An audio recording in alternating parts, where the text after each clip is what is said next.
హ్మ్.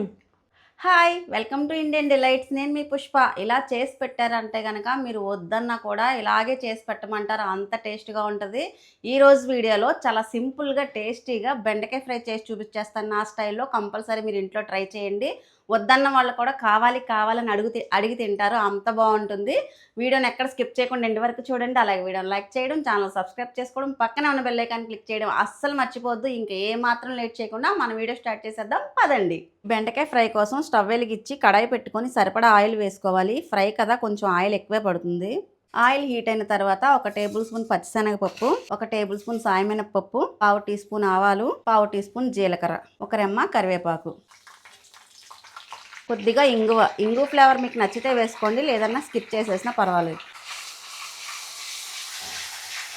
బెండకాయ ముక్కలు వేసే టేక్ మిస్ అయిపోయింది. బెండకాయలు 1/2 కేజీ తీసుకొని శుభ్రంగా కడిగిన తర్వాత ఇంకా తుడిచేసుకొని తడి లేకుండా ముక్కలుగా కట్ చేసుకొని గాలికి ఆరనివ్వండి ఒక అరగంట పాటు. అలా చేశారనుకోండి బెండకాయలోంచి జిగురు రాకుండా ఫ్రై బాగుంటుంది. అలా కాకుండా మీరు డైరెక్ట్గా వేసారనుకోండి జిగురు కింద అయిపోద్ది. దీన్ని ఒక 2 నిమిషాలు మగ్గనిద్దాం. తర్వాత ఇందులో కొద్దిగా పసుపు, ఫ్రైకి సరిపడా సాల్ట్ వేసుకొని బాగా కలిపి స్టవ్ని మీడియం ఫ్లేమ్లో పెట్టుకొని వీటిని వేగనిద్దాం. ఇలా వేగుతుంది కదా, ఇది వేగేలోపు ఇందులో నేను ఒక సీక్రెట్ పొడి వేస్తాను. ఆ పొడి ఏంటన్నది నేను మీకు ఇప్పుడు చూపిస్తాను రండి. స్టవ్ వెలిగించి మరొక ప్యాన్ పెట్టుకొని 2 టేబుల్ స్పూన్ల వేరుశనగ గుళ్ళు వేసుకోవాలి, 1 టేబుల్ స్పూన్ ధనియాలు, 1 టీ స్పూన్ జీలకర్ర ఇవి వేసుకొని కొంచెం వేగనిద్దాం.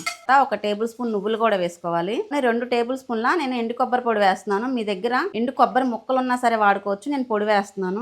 వేగి రంగు మారినాయి కదా, స్టవ్ ఆఫ్ చేసి చల్లారాక ఇలా బ్లెండర్లో వేసుకోవాలి. మిక్సీ గిన్నెలో కానీ బ్లెండర్లో కానీ వేసుకొని పొడి చేసుకుందాం. ఇందులోనే ఒలిచి పెట్టుకున్న ఒక వెల్లుల్లిపాయ రేకలు, 2 టీ స్పూన్ల కారం కూడా వేసుకోవాలి. ఎందుకంటే మనం ఫ్రైలో ఇంకా కారం వేయం కాబట్టి ఈ పొడిలోనే వేసుకోవాలి. మెత్తగా పౌడర్లా చేసేసుకుందాం.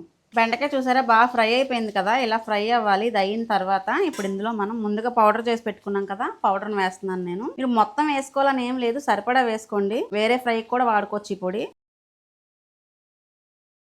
స్టవ్ ఆఫ్ చేసి టేస్ట్ చూసి చెప్తాను, వచ్చేయండి. మన బెండకాయ ఫ్రై రెడీ అయిపోయింది. టేస్ట్ చూసి చెప్తాను.